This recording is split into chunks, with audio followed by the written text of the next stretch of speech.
taking money from people to pay other people, and then taking money from other people to pay the people that it's just this bad cycle of trying to get money into the hands that you owe, but you're always one step behind.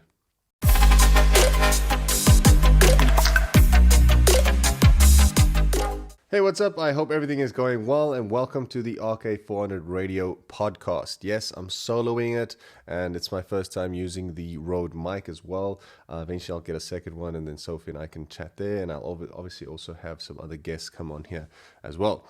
But I'm soloing it today. So today's topic is going to be financial struggles. Now, financial struggles is something that, we all go through. I myself have gone through it many times, and it's either something that we went through, we are going through right now, or we will most probably go through in the future. Excuse my voice, I'm a little bit sick, hence why I decided I'm going to do a podcast, because I'm sitting at home, not doing much to be honest, and I thought this is a good way to use my time to speak to you. All right, so we're going to start off first with my financial journey, how I'm even talking about that and all about this, and how do I know anything about financial struggles? Have I struggled in financially? Have I, had money? Have I lost it? Like, have I started a business? Have I lost it? Like, what's happening? Why am I even eligible to talk about this? So I'm going to start off by saying that I came from a very small town in Dispatch. It's in South Africa. And I wouldn't say it's definitely not a wealthy town. I mean, we might have people that have money there, but it's very average. I wouldn't say maybe mediocre, but like an average little town. And there's one high school which I went to, and my family, we were quite well off at a stage, but then something happened, and we kind of lost a few things, and I was still small. I didn't understand it at the time, but my parents did go through some financial struggles, and I'm just so proud of them, obviously, for getting out of that as well. But anyway, the point is, but basically, I've never really grown up having money, or knowing how to use money, or knowing anything about money. It was never tough, not on me at least, maybe on my parents, because I never, whatever I wanted, in a sense, not everything, but whatever I wanted, I would get. It might not be the top of the range phone. If I wanted a phone, I'd get a phone, but it won't be the top of the range. Or if I wanted, things for sport, for school, they would always give that to me. It might not be, again, not the top of the range, but I got it. Anyway, the reason why I'm saying that is I did not grow up with money. So I don't necessarily, if you think about families where people do grow up with money, they quickly, from a very young age, know what it is and what you can buy with it and what you can do with money, where you can go with money. Where I really I didn't know. And for me, as a kid in a small town, my dream was just to eventually finish school, study something, make enough money so I can buy a little house, have a braai area so I could make, barbecue, and basically just spend my life with my wife and my kids and send them to school, and basically just repeat the cycle. But as we get older, we change. Things change. Not all of us, unfortunately, or fortunately, depends on how you look at it. For me, fortunately, and I moved, and I opened my eyes opened when I actually moved out of my little town. I moved to Cape Town, and things kind of got real for me there, because then I experienced the struggle of not having. I always just had enough. I was never rich. I never had tons of money, but I really struggled, because I was selling used cars at that point, and I started modeling. And I thought to myself, you know what, I'm going to do this modeling thing full time. I had rent to pay, I had a car to pay, a petrol, of course, fuel to get to the castings and things. And I thought, I'm going to do this full time. And I left my car dealership job. I got the cover of Men's Health, and I was like, boom, I made it. I'm going to leave this. This is nonsense. Not thinking straight at all. And I got into so much trouble financially. Debt was piling up, late payments on, well, I wouldn't even say late payments because I made all the payments, but I was owing people. So I was taking money from people to pay other people, and then taking money from other people to pay the people that it's just this bad cycle of trying to get money into the hands that you owe, but you're always one step behind. And your life wasn't necessarily easy, and I decided to go overseas. So I did that again with the help of my agency, my model agency. Nothing to do with finance. Like, I didn't have the money. I did eventually save up some sort of, or manage to, pay all my debt and save up a tiny little bit amount just to kind of, as that last little resort, to go to cross the border, go overseas, and try this modeling thing. And then I got there, and it just, I think because of all the stress, the financial stress that I put on myself, I didn't look great. I honestly felt like I wasn't good enough. Mentally, I knew I didn't have money. I don't belong here. I mean, this was a massive city. I went to the UK first. I went to London. Walking there, it was incredibly futuristic for me, at least. So knowing my background, where I came from, and what I had, and obviously the struggle I went through in Cape Town, I just didn't fit in. I just thought I was a loser, and it actually showed in the castings and my body. I didn't have money to go to the gym, and also not necessary for food. So I kind of lost a lot of weight, lost a lot of muscle, didn't go into the sun. So everything just went downhill. And I guess that's probably where, and I'm going to touch on that as we speak, as we go on this podcast, but I kind of developed some eating disorders and some depression and all those type of things that come along with, being sad and being broke and having financial struggles. Now, depression is obviously something that can happen when you are not in the right place in your head, at least, right? When you are not financially stable, when you maybe broke up with someone passed away, like those things obviously trigger depression and trigger something where you feel immensely sad, like you just can't handle this anymore. Okay, so now I was in England. I went to Istanbul. I traveled the world, right? And I mean, I don't regret traveling the world, but I traveled the world because I wanted to experience things and I wanted to make money. I was hoping for that big break, all right? But it never came. So eventually I came back home. COVID struck, 2020, I think. And I was basically staying with my parents as a 27-year-old in the same small town that I grew up. Definitely feeling like a loser. And I honestly can't tell you why or what. And I also don't know how like, there's something inside me that I feel like I didn't even place it there. Like I maybe it's God, maybe it's some sort of chemical or something, but I just can't. I'm very down for a long period of time, maybe a month, 2, a year, a week, it doesn't matter. All of a sudden, I just get this urge where I just say like, there's no way that I'm going to go down like this. Like, there's no way I'm going to stop. I just can't quit.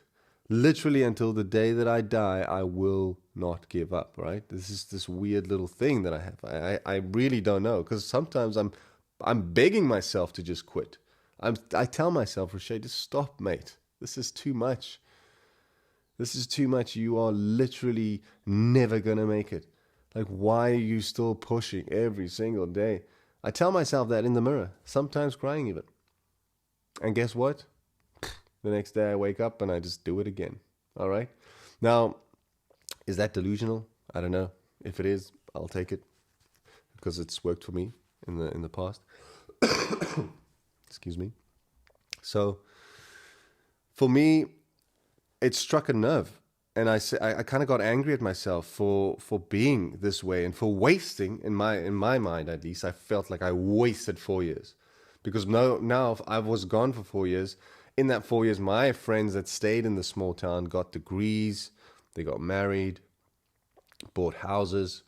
Here I was, 27, sitting at home doing nothing, you know. So I was angry at myself. I was very, very angry, and I decided, you know what? I'm just going to start my own business. I'm going to start my own business. What am I good at? What is something that I can do? All right. I'm comfortable in front of the camera. I can talk a little bit. I wasn't great, but my English isn't bad. So I can do English videos. At least people all over the world can understand. Maybe I can motivate them. Oh, I'm quite good at weight loss. Like, I can definitely, because of all of the modeling things and trying to get my body in shape, I know how to build muscle. I know how to lose muscle. I know how to stay in shape. I know how to get fit. I know how to get strong. I'm going to use this advice and give it to other people. I'm going to study something, and, you know, in the time that is COVID. And I did that. And money started coming in immensely. Like, it was crazy how much money I actually made in the first year of starting the RK400. And I'm not talking about millions, just the fact that I had zero, and I would have been happy with maybe, let's say, enough money to pay, or because I didn't have a car, I sold my car. So I just wanted enough money to buy a car, you know, even on hire purchase, just buy a car, get a little flat or place for myself, and have enough of food and gym and some outdoor activities. That's all I wanted, really. That would have been a great step. But I basically got double that, right, in the first year. So I was ecstatic. I mean, holy shit. I'm here. Like, what is happening even? What is even happening? So, and it's funny how when you get money, all that anxiety and depression just falls away. It just falls away. You don't feel anything because you've got money now. It's great. And I do believe that it does help a lot with your mental state. You know, people always say, and I'll say that in the next thing as well. You know, if you have money in your pocket, like a large amount, you kind of have that confidence because there's always that backup, you know. But if you have zero money in the bank, you always like nervous to take chances and things like that. So, and I'll touch on that. So the thing for me is, while I'm talking about this now, yes, it has slowed down after COVID. I'm still running my business, but this obviously made things just easier in a sense that I started doing YouTube. I actually moved to Cape Town because then I had enough money to move to Cape Town. So which meant the modeling was here. Now I can start modeling again properly. I haven't gone back overseas again, but I'm quite happy with that. I like staying here. Of course, I might go. Oh, not might. I'm going to the UK again in Christmas with my girlfriend, but not for modeling. But the thing is, you kind of learn how money works and what the need is and how to accumulate it. And it doesn't have to be in large quantities, because I can honestly tell you, I don't know how to become a billionaire. I mean, I know how. I mean, you can literally Google that on YouTube and there'll be people telling you exactly how they did it. They'll give you a blueprint of how they actually made it. So it's not that I don't know how to do it. It's finding something that you can relate to. Like I said, with the RK400, you know, helping people lose weight and stuff, using the knowledge that I had to make some sort of money, and then using that blueprint, using that thing to tell yourself, okay, what am I good at? What else am I good at? Can you write a book? Oh yeah, I mean, I'm quite literate. I can write a book.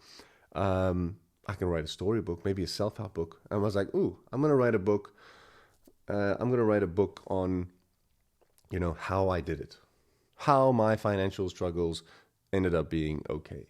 Or I'm going to write a book on, you know, how to lose weight. Or I'm going to write a book on depression, how to conquer depression. Or I'm going to write a storybook about a little boy that, you know, found love, whatever it is.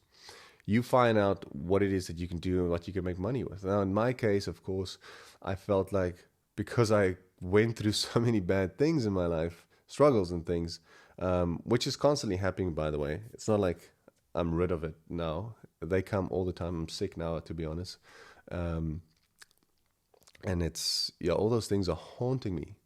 And you always have, when you get forward momentum, when you're moving forward, when you like raise your level, there's always this, and it just gets bigger, is what if it fails and you have to go back to where you started? Oh my word, that is probably the worst thing that you have to carry with yourself every single day. Because if you are nothing, and if you don't have anything, you can't lose anything.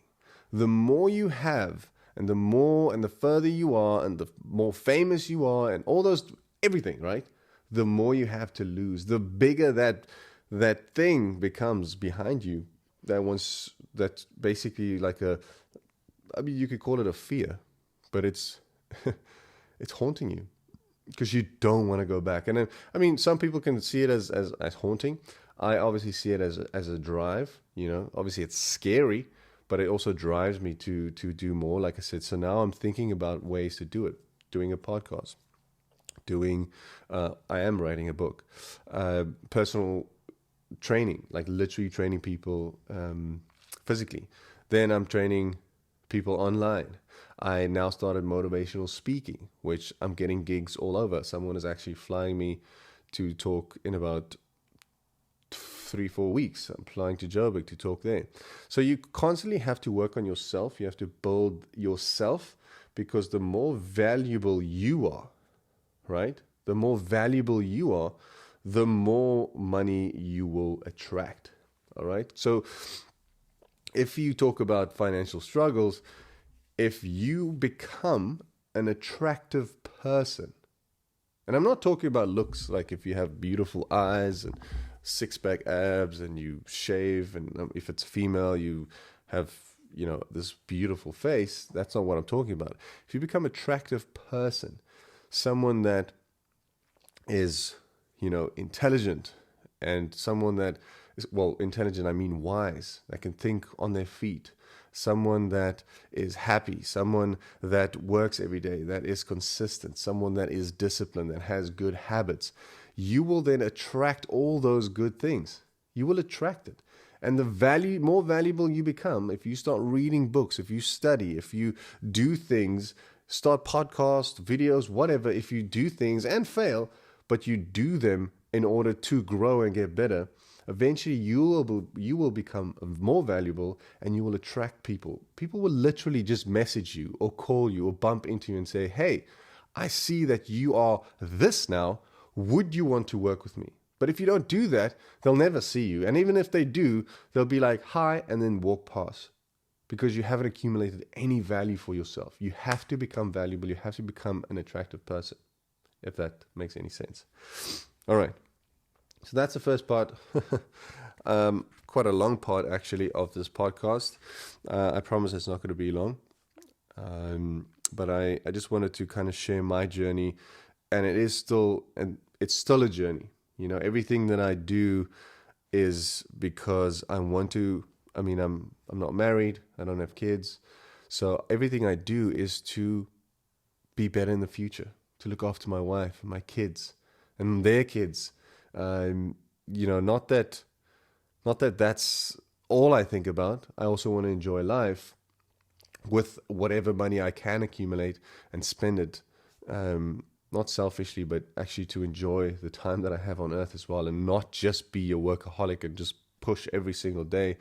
But it's definitely something that, it's something that I want to do for them. So the second part is going to be biblical. Well, it's not a part. It's just something that I actually want to mention. And it says here that, the money in the Bible, they used to always say that, the root of all evil is the love of money. And I get that, because when you chase money, and you need to read that verse very, very like detailed read, okay? because it says the root of all evil, okay? So the start of all the things all the bad things that are going to happen is the love of money, right? The root of all evil is the love of money, not is money. You see the difference. The root of all evil is the love of money, the love for money, not money. So you can have money. The same way you could have sex, Sex is not a sin, but it should just be done in appropriate ways. You can't just have sex with every single person on the streets. That's called rape. It's called, it's obviously, there's no love involved. It's a sin. It's not good, right? According to the Bible. I'm going on Bible terms here.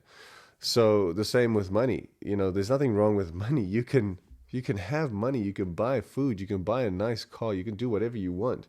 But if you have a love for it, okay, then that's where the problem comes in. So when you are in a financial struggle, you need to always ask yourself, what is it that you want? Do you just want to get out of the struggle so that you could be fine? You can help your parents, maybe. Everything's going to be fine. You can eat. Some people are actually struggling that much that they literally just want to get out and just have food. Or is your love for money so big that all you think about is the numbers itself? Like, where the problem comes in, the love of money, is whatever the number on your bank account is, you want more. And that's where the problem is. Because 1,000 rand for me is a lot. 10,000 rand is quite a lot. It's like, wow. 100,000 rand, I could do a lot with 100,000. Like, honestly, I could do a few things. 1 million rand, damn, I can honestly, if I wanted to, I could do a few things, but I'd probably do one specific thing, maybe buy a house, but I'll do something. 10 million, 100 million, it just goes up and up and up. But the question is, where do you stop? Because if you have the love for money, then even if you get 1 billion, you still want 2 mil or 2 billion. And that's like, what's the purpose of chasing this number on the screen, all those zeros, if it's just because of that?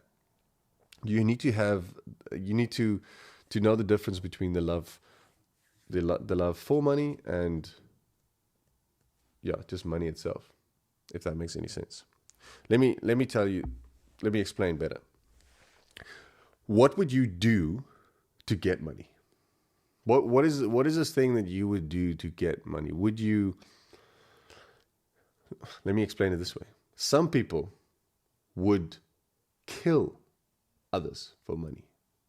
Some people will steal, murder, They will break in, they will scam you, they will, hurt you for money. Now we can argue and say, yeah, but they're doing that because, they're bad people and all those type of things. But honestly, this whole topic is financial struggle.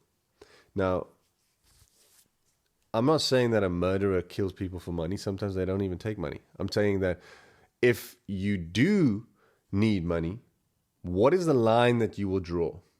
What is the line that you will draw where you say, well, I'm not going to do that for money?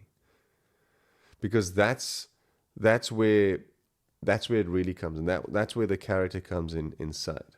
If you really, really desperately, I'm using the word desperate, if you desperately need money, what are you going to do to get it? And that's going to be your character. That's going to be the person who you are.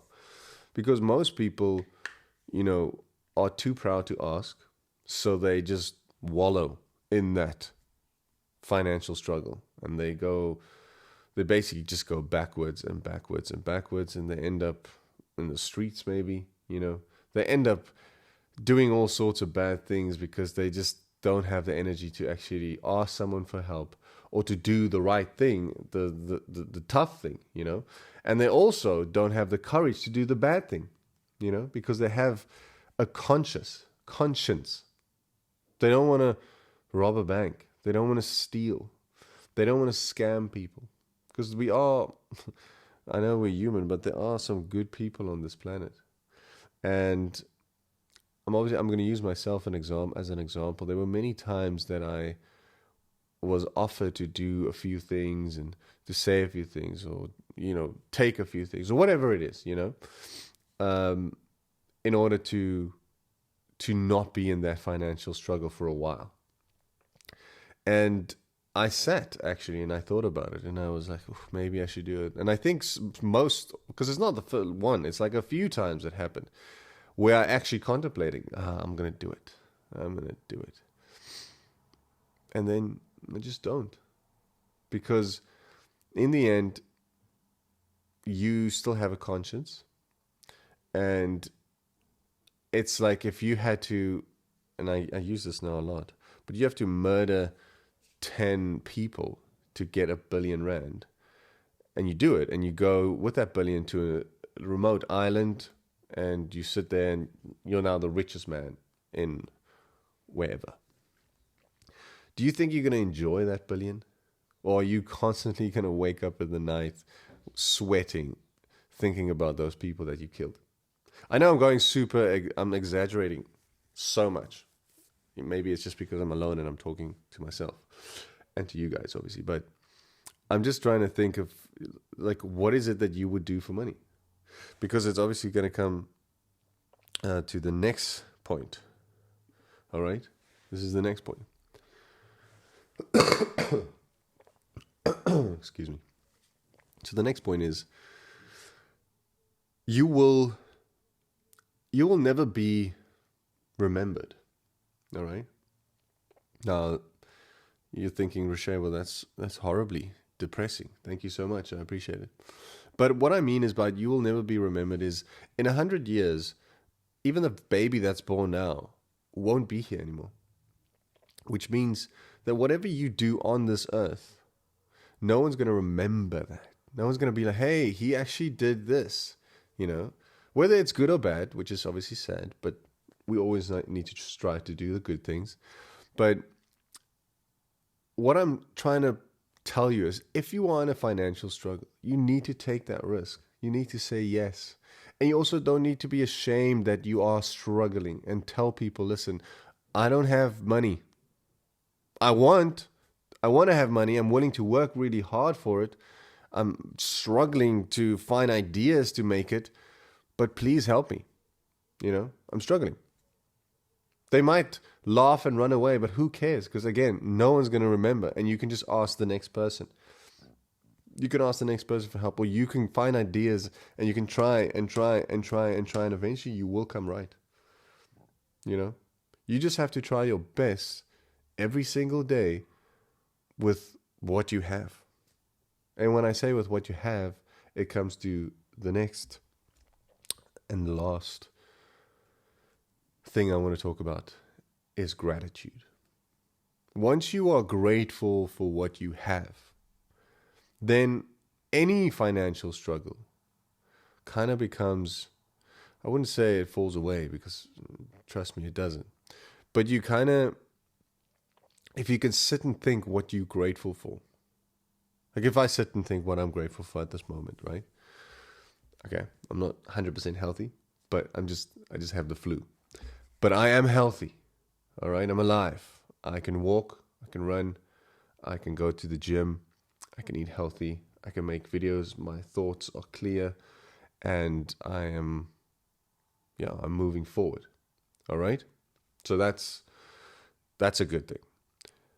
Then I'm actually making money. Not gazillions, but I'm making enough money to pay rent, to pay food for my cat, to pay food for myself, to pay my gym fees. I bought these cameras, but now they're all paid off, of course, so that's great.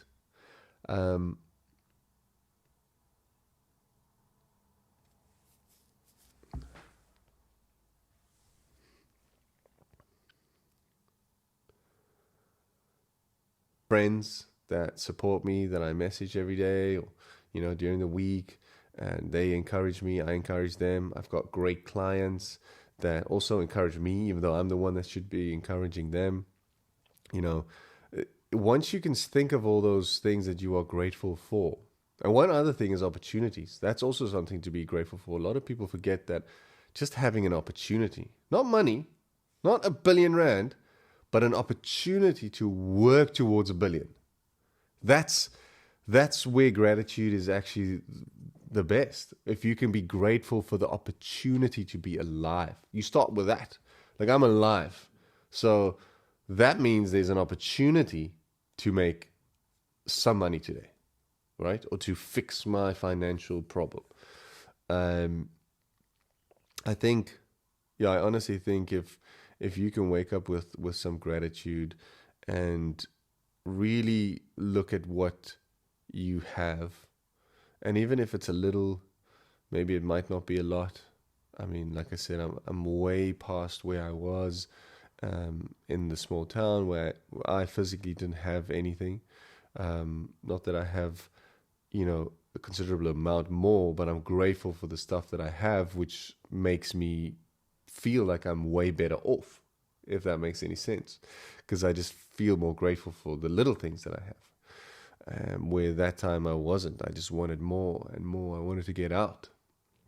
So, it's all about perspective, being grateful for what you have, and seeing a financial struggle as a growth pain to move forward, like a warning light on a car. When you see the warning light on the car and you think, oh gosh, what is this? Okay, it's oil. I need oil. My car needs oil, otherwise it's not going to run.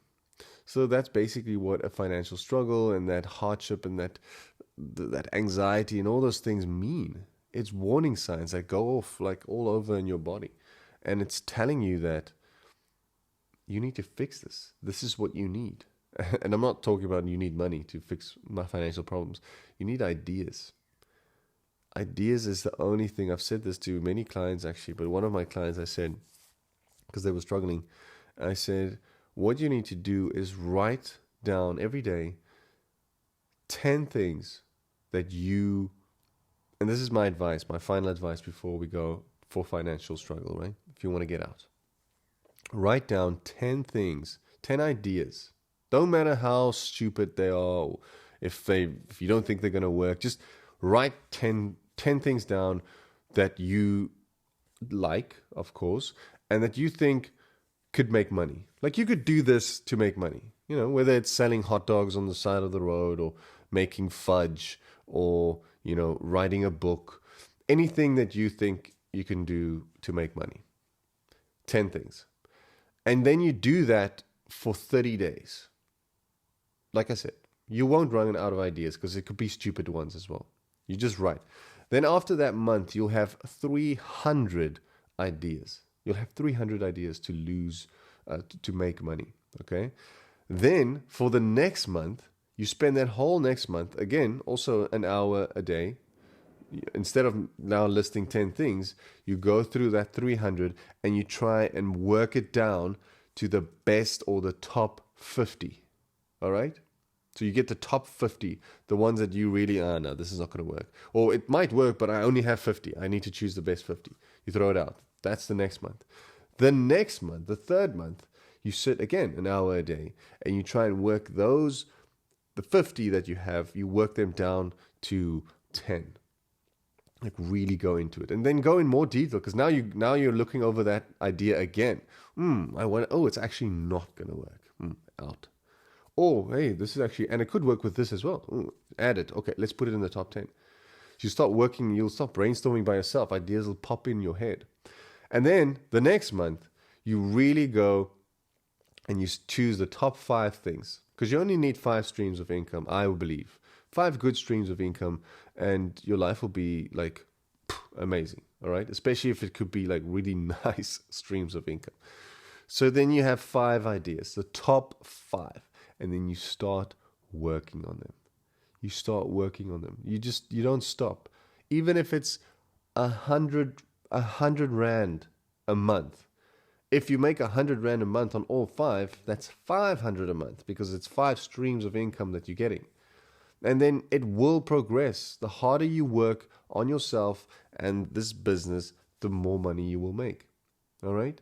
So those 5 will each turn into 1,000 Rand a month. That's the goal. How do I make 1,000 Rand a month per section, per stream of income? How can I do it? And if you eventually get there, that means you've got 5 streams of 1,000 Rand. It's 5,000 Rand a month. That's enough to pay rent. Now you're already all right, I mean, not in Cape Town maybe, but it's enough. It's enough for now. All right, to rent a room or something. I'm trying to help you from like the bottom up, like literally when you are down and out. That's why it's, it sounds a little. But then the next step is, how do I double that? How do I get my business, the 5 businesses that I have, the 5 ideas of making money, how do I get it from 1,000 to 2,000? This. Then once you can do that, and you've got 2,000 in each stream, which, guys, honestly, I don't think it's that hard to make 2,000 Rand a month on some sort of business. Like I said, even selling hot dogs on the side of the road, you will make 2,000 a month. I just know it, okay? Trust me. So if you could do that, that means you've got 5 streams of income, 2,000 Rand, it's 10K a month. Now you really can pay rent. You can even get a little car if you want. And then you just keep going and you keep pushing, try and get those businesses up. There will always be one of those 5 businesses that will stand out. One of those 5 will probably only stay at 2,000 Rand a month. It'll just give you a 2 grand every month. But one of them will grow so big that it possibly could get you 10 to 15,000 Rand a month if you work hard on it. So now you've got 5 streams of income. One is 15, the other one is 7, the other one is 6, the other one is 2, and the other one is 1. And that accumulates to what, 30 plus? You understand? You have to work on that. And that's how you begin. That's how you start with. You don't sit and cry and then you're like, oh, I don't have money. I can't make anything work. You're not doing anything then to get out of the struggle. Because everyone's struggling. I'm telling you now, I've struggled before. I'm still struggling, And everyone has their own struggle. Every level has a new devil. I just told you that I have this thing in my back constantly like chasing me because I don't want to lose what I have. Even if I don't have 1 million yet, I don't want to lose what I have, because then it means I have to go back, and I don't want to. And that drives me forward. It drives me to become better. It drives me to do things that I've never done before because I want to be better. I want to be this amazing. Yeah, I want to be the best possible version of myself.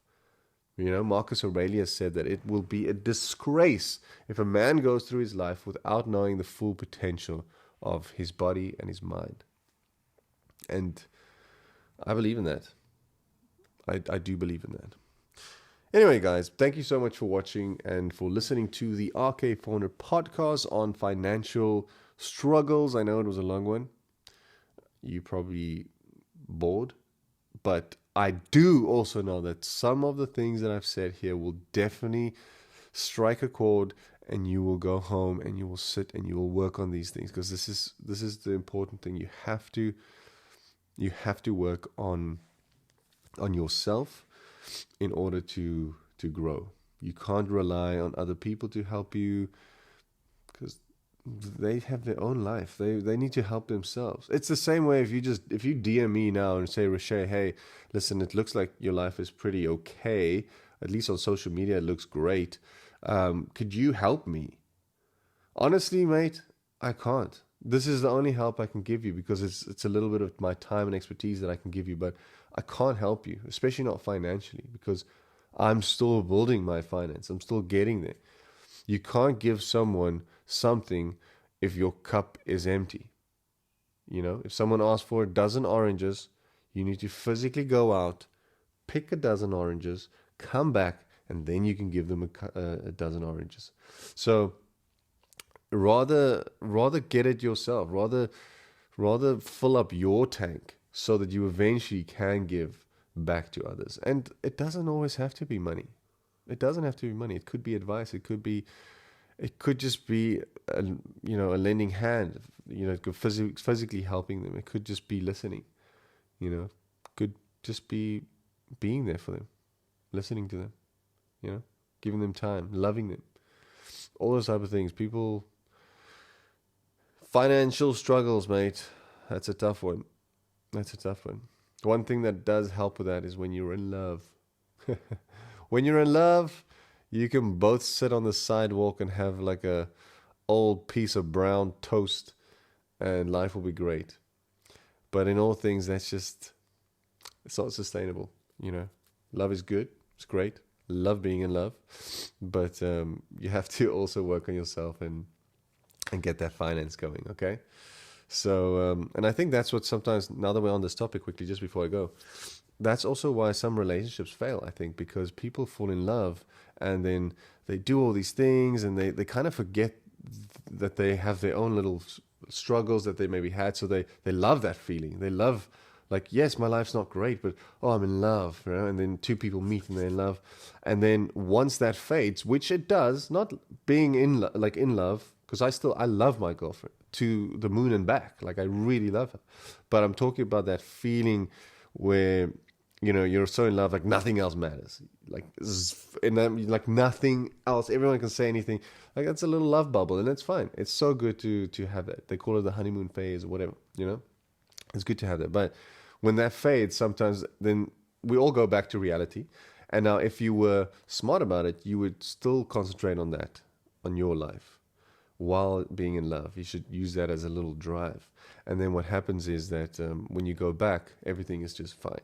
But if you fall in love to kind of blur that financial struggles that you have and you go back, then that's just it's gonna hurt even more, and it'll probably affect the relationship. It'll definitely affect the relationship. And I've experienced this by myself with all my past relationships when I was not financially happy or basically broke. I can honestly tell you, even I had a date, or I was in India at that time, and I had a date with a girl. She's a beautiful girl that asked me, to come out for dinner or whatever. And I had to say no. And I had to think of an excuse to say no, because the main reason was I just did not have money to go. This girl, I could have gone out, have a great time. But because I didn't have money, I didn't go. And she probably thought, oh, okay, well, he doesn't like me. And she never asked me again, and I never saw her again. Do you understand what I'm saying? So you need to focus on your money. You need to focus on your financial thing, because it affects your life. It affects your life. I think money plays a very big role in everything that we do. It probably the most biggest thing, because it creates a little bit of freedom. It creates, it gives a surety, not a surety, surety, yeah, you can be assured that if something happens, you'll be fine. Insurance, if something gets hurt, something breaks down, someone gets sick, you can use some of your money to fix that as best as you possibly can. When when your house burns down, you can fix that. You can buy a new house. Small things like that. Like, the money can fix a few things, and it can make your life a little bit more comfortable. But yeah, I think I'm going to end it off with that little Bible verse again, where it says that the root of money, the root of evil is the love of money. So whether you are struggling or not, don't make money the sole purpose of your happiness, but find happiness in the things that are around you, in the things that you love, the people that you love, and be grateful for that, and become an attractive person. And when you do that, the money aspect or the financial aspect will come to you. I promise you that. All right. So thank you again for listening to the podcast. If you like this video and the podcast, you can like and subscribe. You can also check out all the other podcasts that we've spoken about, and probably future podcasts that will come as well. Hopefully we'll have guests, which will give it a different dynamic, and it's going to be more insightful to see or hear other people and guests, their opinions on that topic, for instance, because you might be even thinking, oh, but what about this? What about that? they would have asked that question and erased something else. So I'm looking forward to having my partner, my girlfriend Sophie, back so that we can have a little chat with you guys and just talk about daily things. But I hope this helped you. I hope this helped. Again, my voice is a bit from the sickness, but I hope you have a beautiful day, and I'll see you on the next podcast. Cheers.